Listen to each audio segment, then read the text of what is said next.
নমস্কার বন্ধুরা, welcome to my channel. আমি এখন যাচ্ছি সন্দেশখালি। দেখতে পাচ্ছ আমি সাইকেল চালিয়ে যাচ্ছি এখন সন্দেশখালি ত্রিমণি বাজারে।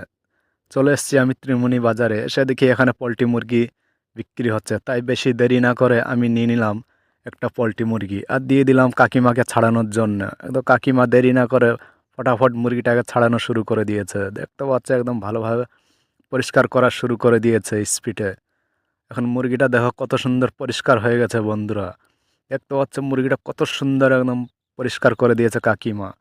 পরিষ্কার করার পরে কাকিমা একদম ছোট ছোট করে পিস করে দেবে। এখন দেখো ছোট ছোট করে পিস করে দিয়েছে মুরগিটাকে। বেশি দেরি না করে কাকিমা প্যাক করে দিল মুরগিটাকে, আর মুরগিটা আমি নিয়ে নিলাম হাতে, আর হাতে নিয়ে আমি বেরিয়ে পড়লাম বাড়ির দিকে। তাই বাড়ি যেতে যেতে তোমাদেরকে বলে দিই, আমাদের ভিডিওটা যদি ভালো লাগে অবশ্যই লাইক করবে, কমেন্ট করবে বন্ধুরা। এরকম ভিডিও পাওয়ার জন্য আমাদের চ্যানেলটাকে অবশ্যই সাবস্ক্রাইব করে রাখবে।